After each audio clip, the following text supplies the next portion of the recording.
Hallelujah. കരങ്ങൾ ഉയർത്തി ദൈവത്തിന് സ്തോത്രമാണ്. വേദിയിലായിരിക്കുന്ന എല്ലാ വിശിഷ്ടാതിഥികൾ, ഈ സ്ഥാപനത്തിന്റെ ഡയറക്ടറായി നമ്മുടെ അഭിഷിക്തൻ പാസ്റ്റർ വർഗീസ്, അതുപോലെ തന്നെ മറ്റു ദൈവദാസന്മാർ, ഈ സ്ഥാപനം വർക്ക് ചെയ്യുന്ന ടീച്ചേഴ്സ്, സ്റ്റാഫ് അംഗങ്ങൾ, ഇവിടെ ആയിരിക്കുന്ന കുഞ്ഞുങ്ങൾ, മാതാപിതാക്കൾ എല്ലാവരും ഓർത്ത് ഞാൻ ദൈവത്തിന് നമ്മോട് സ്തോത്രം ചെയ്യുന്നു. വളരെ സന്തോഷമായ ഒരു സുദിനമാണ് ഇന്ന്. ഈ 25 വർഷം തികയുന്ന ഇന്ന് എനിക്ക് കടന്നു വരുവാൻ നിങ്ങളോടൊപ്പം ആയിരിക്കാൻ തക്കവണ്ണം ദൈവം ഒരുക്കിയ വലിയ ഭാഗ്യത്തെ ഓർത്ത് ഞാൻ ദൈവത്തിന് സ്തോത്രം ചെയ്യുന്നു. വളരെ നാളുകളായി തങ്ങളുടെ ദാസനുമായി വളരെ പരിചയവും ഈ സ്ഥാപനത്തിൽ നടക്കുന്ന ഓരോ മീറ്റിംഗിൽ കടന്നു വരുവാനും ദൈവത്തിനെ ശുശ്രൂഷിപ്പാനും പ്രാർത്ഥിപ്പാനും ഒക്കെ ദൈവം എനിക്കും അവസരം തന്നിട്ടുണ്ട്. അതിനെ ഓർത്ത് ഞാൻ ദൈവത്തിന് നന്ദി പറയുകയാണ്. ഈ 25 വർഷം തികയുന്ന ഇന്ന് നിങ്ങളോടൊപ്പം ദൈവത്തെ മഹത്വപ്പെടുത്തുവാനും ദൈവത്തിന്റെ വചനത്തിൽ നിന്ന് നമുക്ക് ഒന്നിച്ച് ചിന്തിപ്പാനും ഒക്കെ ദൈവം തന്ന ഭാഗ്യത്തിനായി ഞാൻ ദൈവത്തിന് നന്ദി പറയുന്നു. തകർന്നു പോകുന്ന ഈ സമൂഹത്തിൽ, ഉടഞ്ഞു പോകുന്ന ഈ കാലഘട്ടത്തിൽ നമ്മുടെ യൗവനക്കാരൻ, നമ്മുടെ കുഞ്ഞുങ്ങളെല്ലാം നമ്മുടെ പേപ്പറുകളൊക്കെ വായിക്കുമ്പോൾ ഓരോ ദിവസവും നമുക്ക് കേൾക്കേണ്ടാത്ത വാർത്തകളാണ് നമ്മൾ കേട്ടുകൊണ്ടിരിക്കുന്നത്. എന്നാൽ ഈ കർത്താവിന്റെ ദാസനിലൂടെ ഇങ്ങനൊരു സ്ഥാപനം തുടങ്ങുകയും ഇപ്രകാരം അനേക കുഞ്ഞുങ്ങളെ, 1500-ൽ പരം കുഞ്ഞുങ്ങളെ പഠിപ്പിക്കുവാൻ, ദൈവത്തിന്റെ വചനം അഭ്യസിപ്പിക്കുവാൻ, ദൈവത്തെ കാണിച്ചു കൊടുക്കുവാൻ, ദൈവസ്നേഹത്തിൽ നിലനിർത്താനൊക്കെ കർത്താവിന്റെ ദാസനും ഈ സ്ഥാപനത്തിനും ദൈവം ഇങ്ങനെ ഒരുക്കിയ വലിയ ഭാഗ്യത്തെ ഓർത്ത് ഞാൻ ദൈവത്തിന് നന്ദി പറയുകയാണ്. ദൈവം ശക്തനായ ദൈവമാണ്. ഹല്ലേലൂയ. ദൈവമക്കളെ, തിരുവചനം നാം പഠിച്ചു വരുമ്പോൾ ദൈവത്തിന്റെ വചനത്തിൽ ഇപ്രകാരം ഒരു വാക്യമുണ്ട്: ബാലൻ തന്റെ വഴികളിൽ ദൈവവചനത്തിൽ അഭ്യസിച്ചു കഴിഞ്ഞാൽ അവൻ വൃദ്ധനായാലും അത് വിട്ടുമാറത്തില്ല. ഈ സ്ഥാപനത്തിൽ വന്ന കുഞ്ഞുങ്ങൾ, അവർ ഒരു പ്രാവശ്യമെങ്കിലും ദൈവവചനം കേട്ട് കഴിഞ്ഞാൽ അവരുടെ ജീവിതത്തിൽ ഒരിക്കലും അവർ നാശത്തിലേക്ക് അല്ല അവർ പോകുന്നത്, അവർ അനുഗ്രഹത്തിലേക്ക്, അവർക്ക് വേണ്ടി ദൈവം ഒരുക്കിയിരിക്കുന്ന വലിയൊരു ഭാഗ്യത്തിലേക്ക് കടന്നു പോകുവാൻ ദൈവം ആ വചനത്തിലൂടെ അവരെ മുന്നോട്ട് കൊണ്ടുപോകുമെന്ന് വളരെ സന്തോഷത്തോടെ പറയുന്നതിൽ എനിക്ക് ഒട്ടും മടിയില്ല. ഇവിടെ ആയിരിക്കുന്ന എല്ലാ കുഞ്ഞുങ്ങളെയും ദൈവം ധാരാളമായി അനുഗ്രഹിക്കുമാറാകട്ടെ. ഒരല്പസമയത്തെ ചിന്തയ്ക്കായി ഒരു തിരുവചനം എടുത്ത് വായിച്ച് ദൈവവചനം ചിന്തിപ്പാനായിട്ട് ഞാൻ ആഗ്രഹിക്കുകയാണ്. ഫിലിപ്പ് ലേഖനം, അപ്പോസ്തലനായ പൗലോസ് ഫിലിപ്പർക്ക് എഴുതിയ ലേഖനം 1-ാം അധ്യായം അതിന്റെ 4-ാമത്തെ വാക്യം ഇപ്രകാരം വായിക്കുന്നു: നിങ്ങളിൽ നല്ല പ്രവൃത്തിയെ ആരംഭിച്ചവൻ യേശുക്രിസ്തുവിന്റെ നാളോളം അതിനെ തികയ്ക്കും എന്ന് ഞാൻ ഉറപ്പായി വിശ്വസിച്ചിരിക്കുന്നു. അപ്പോസ്തലനായ പൗലോസ് ഫിലിപ്പർക്ക് ലേഖനം എഴുതുമ്പോൾ ഈ തിരുവചനത്തിൽ, ഈ ബൈബിൾ എന്ന് പറയുന്ന പുസ്തകം 66 പുസ്തകമുള്ള ഈ പുസ്തകത്തിൽ അതിൽ ഏറ്റവും കൂടുതൽ അധ്യായങ്ങൾ, ഏറ്റവും കൂടുതൽ പുസ്തകങ്ങൾ എഴുതിയിരിക്കുന്ന അപ്പോസ്തലനായ പൗലോസ് എന്ന് പറയുന്ന അഭിഷിക്തൻ താൻ ഫിലിപ്പർക്ക് ലേഖനം എഴുതുമ്പോൾ എഴുതിയ സാഹചര്യത്തെ കുറിച്ചൊന്നും ഞാൻ പറയുന്നില്ല. താൻ കാരാഗ്രഹത്തിൽ കിടന്നപ്പോഴാണ് ഈ പുസ്തകം എഴുതുവാനായിട്ട് ഇടയെത്തുന്നത്. അങ്ങനെ താൻ കാരാഗ്രഹത്തിൽ വെച്ച് എഴുതുമ്പോൾ താൻ ഇപ്രകാരം അതിൽ 1-ാം അധ്യായത്തിൽ 4-ാം വാക്യത്തിൽ ഇപ്രകാരം പറയുന്നു: നിങ്ങളിൽ നല്ല പ്രവൃത്തിയെ ആരംഭിച്ചവൻ യേശുക്രിസ്തുവിന്റെ നാളോളം അതിനെ തികയ്ക്കും. കരങ്ങൾ ഉയർത്തുന്ന ദൈവത്തിന് നന്ദി പറയാമോ?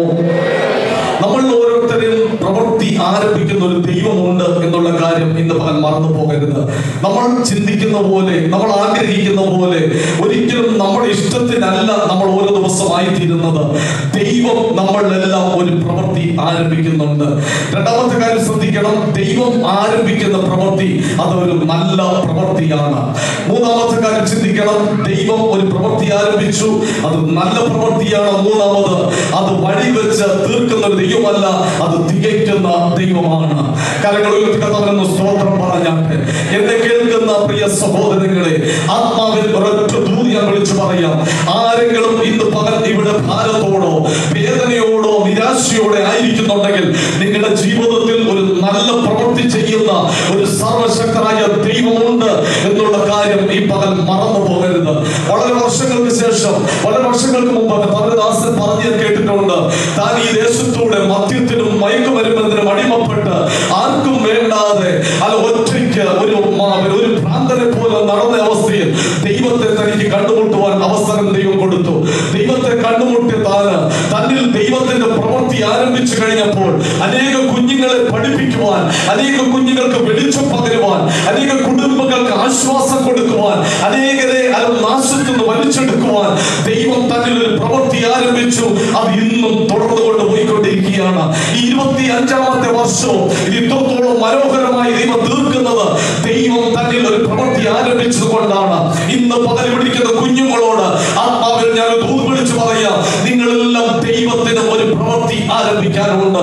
ഇവിടെ ഇരിക്കുന്ന പ്രിയപ്പെട്ടവർ, ഒരു കാര്യം ഞാൻ പറയട്ടെ, നിങ്ങളിലെല്ലാം ഒരു പ്രവൃത്തി ദൈവത്തിന് ആരംഭിക്കാനുണ്ട്.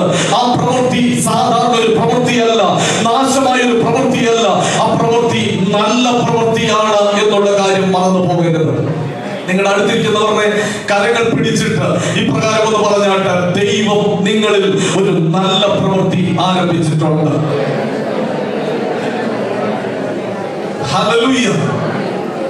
നിങ്ങൾ ഈ തിരുവചനം വിശ്വസിക്കാത്ത ആൾക്കാരാണെങ്കിലും, ഏത് സാഹചര്യത്തിലാണെങ്കിലും, ഏത് മത ചിന്തയിലാണെങ്കിലും, ഇന്ന് പകൽ ഈ തിരുവചന അടിസ്ഥാനത്തിൽ ഞാൻ വിളിച്ചു പറയാം, ദൈവം നിങ്ങളിൽ ഒരു പ്രവൃത്തി ആരംഭിക്കാൻ ആഗ്രഹിക്കുകയാണ്.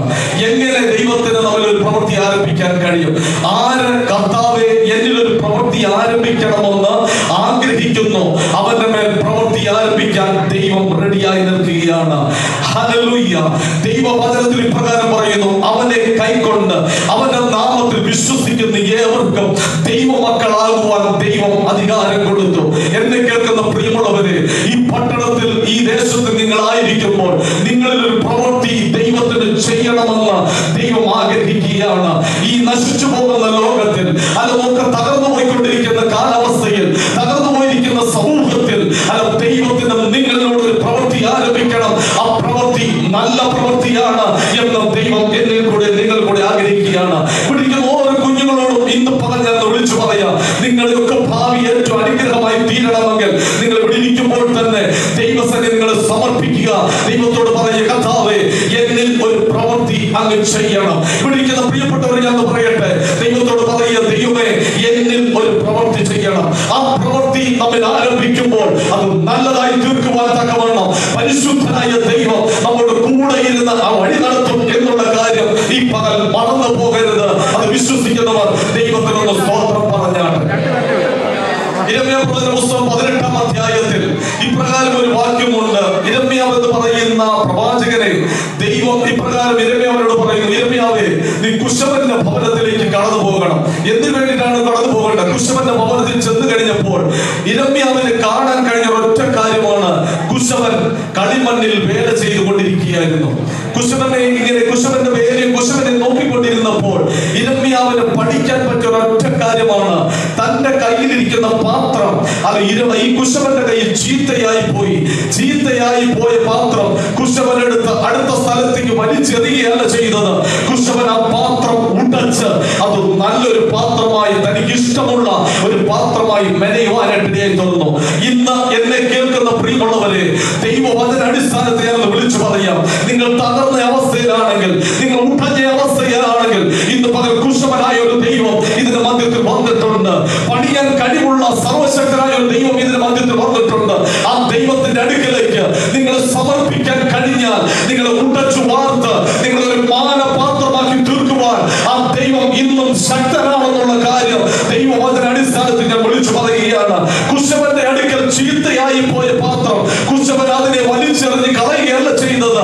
ആ കുശവൻ ആ പാത്രത്തെ ഉടച്ച് തന്റെ മനസ്സിൽ എപ്രകാരം ഒരു പാത്രമായി തീരണോ അങ്ങനെ അത് രൂപകൽപ്പന ചെയ്ത് അത് ഏറ്റവും ശ്രേഷ്ഠവും മാന്യമായി ഒരു പാത്രമാക്കി മാറ്റിയെങ്കിൽ, ഇന്ന് പകൽ എന്നെ കേൾക്കുന്ന പ്രിയമുള്ളവരെ, നിങ്ങളോടൊക്കെ ഒരു ദൂത് ഞാൻ വിളിച്ചു പറയാം, നിങ്ങളുടെ ജീവിതത്തിൽ എന്ത് വിഷയമായിക്കൊള്ളട്ടെ, എന്ത് ഭാരമായിക്കൊള്ളട്ടെ, അത് ഉടച്ചു വാർക്കാൻ കഴിവുള്ള ഒരു സർവശക്തനായ ദൈവം ഇതിന്റെ മധ്യത്തിൽ